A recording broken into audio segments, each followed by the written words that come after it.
Hey, Frank the Taper here again. It's like a continuation of episode 8 here. Okay, up on the baker, live from the baker. Okay, so you can see in the corner here, I second coated the cap angle. See how good that looks? Looks fantastic. All right, now listen. I gotta tell you something, okay? This is many years of practice. That's why when I do it, it looks like very easy. If you have a hard time doing, it's very important. If you have a hard time doing to hold both sides in the corner without really messing it up and it's really you're getting frustrated, then do this. Then do one side at a time. Okay, just do the bottom or just do the top. Pull it nice and even, sweep it off and leave it. You get anything on the other side, when it dries, you chip it off and you do the other side. Okay, don't get frustrated because I make it look really easy and super duper quick. Ba ba boom ba bing bong, done. Okay, not everybody can do that. All right, not everybody can do that, and it can be very frustrating because with this compound here, with this mudding and taping, the more you touch it, the worse you make it. You're better off if there's a little bump, just leave it. You're gonna come back after it dries. You can sand it, you can scrape it off. You can go over it again with another coat. No big deal. Don't get frustrated. Don't try to make it look perfect because it's a series of thin coats, one on top of the other. Okay, so when you're doing it in your corner, if it's not exactly right, there's a little spot on top, leave it, man. Just leave it. And when it dries, you can go back and you can touch it up and you can hit it again. All right? The more you touch it, the worse you're gonna make it. So try to do it neat, 1 or 2 times wipe, and after that, just leave it alone. Let it dry and come back. Don't get frustrated. Don't throw your tools. Don't start flinging knives around and going crazy. I've seen it done before. I've seen it done. Especially when you're pulling a nice seam and everything is good. All of a sudden, you slip, you jerk or something, and all of a sudden you got a big banana in the middle of the seam. You go to wipe it, and then there's 1 mark. Then there's 2 marks. Then you got 3 marks. You got 4 marks in it. It ain't worth it. All right, you pull it aside. If it needs a little more work, wait till it dries. Or just do one side at a time. If you're not that good at corners and it takes a while to master the knife and the corner, using the edge of the knife and everything, the point, then just do one side at a time. As long as the job comes out. You're not in any rush. If you're just a homeowner, you're doing this, you're learning to fix up things in your house or in your rental properties, and you don't want to pay nobody like me to come in and do this stuff, you want to do it yourself, that's fine.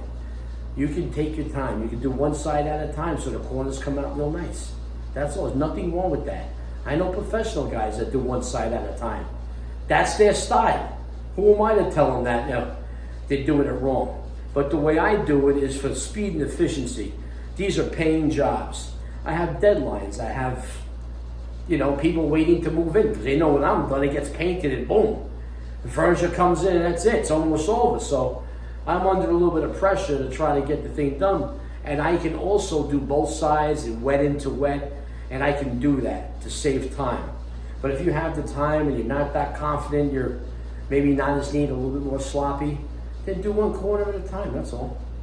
That's it, man. Make it easy for yourself. So this is to teach you how to save money and get to a nice job.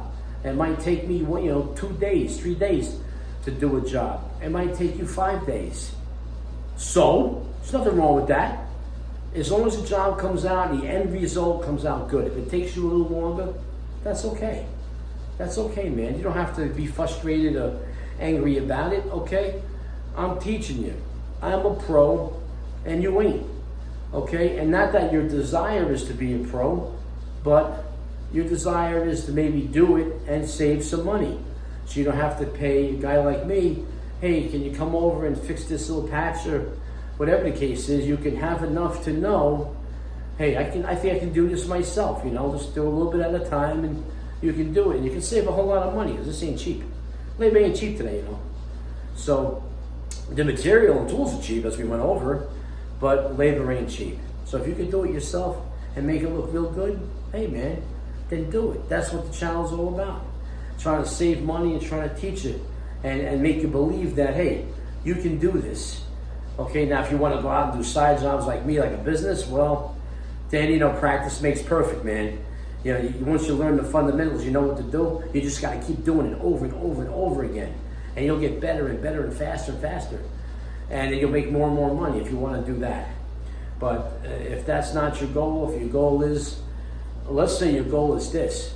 You got no desire to touch this crap. You're like, I'm not touching that stuff. No way. I don't want it on me. Okay, that's fine. But at least now you know when you hire somebody to do it, you know what it's supposed to look like. You know what it's supposed to be. And you know the end result. And if you're not getting it, or they're saying they can get away with doing 2 coats, and you know it's at least 3 or 4, you know something, then they're taking you for a ride. Oh, but now you know, you have the knowledge. You don't have to do this. And you're gonna hire somebody, at least you know. You're not in the dark. Nobody can trick you or try to deceive you and say, hey, I don't sand because I'm the best guy in the world. I work with the best tapers that ever been. My old man, my father, one of them, always sanded, okay? And if you didn't really need to sand, they wouldn't sell sanding poles. They wouldn't sell vacuum sanders now, where you sand down with the discs and it goes right in the hose into a vacuum, which is, you know, it's quite expensive. I don't have that. I do it the old way, man, with a stick, you know, and a block. That's it. But, you know, I did think about at a time of maybe getting one and investing in one, because I've been eating this stuff for 40 years. So, yeah, it might be time to maybe do something a little healthier and neater and cleaner, but these things are hundreds and hundreds of dollars, these vacuums. And I did use one before that was on another job that a guy had. And I was like, not bad. Pretty nice, but I mean, listen, if you didn't have to sand, then they wouldn't sell the products. They sell sanding sponges, sanding blocks, sanding machines, sanding poles, sanding discs. Hey, if you didn't need to do it, they wouldn't be selling it. So of course, it's the better way to do it, you know. You can get away with not doing it, but it doesn't come out as good, okay? Maybe if you're working inside a closet, that's a pantry, it's gonna be, you know, no one's gonna see it. Maybe you can get away with it then, but anything that's exposed, you gotta sand. If you don't sand, to me, you're not a pro. Because I worked with the pros, and every one of them had to stick with them and a block. So that's my rant for today. This is still considered, I guess, episode 8. I just wanted to go over that. I just coated this. Now I'm gonna come down this way and do this side the same way. I'm gonna go from right to left to start, and then I'm gonna move from left to right to finish on the cap angle, okay?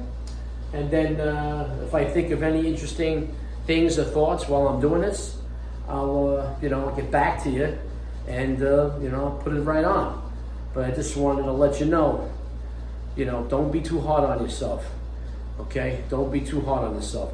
This looks really easy when guys do it that know what they're doing, okay? But as you soon will find out, if you haven't already, it's not as easy as it looks. And you can say that about any trade, okay?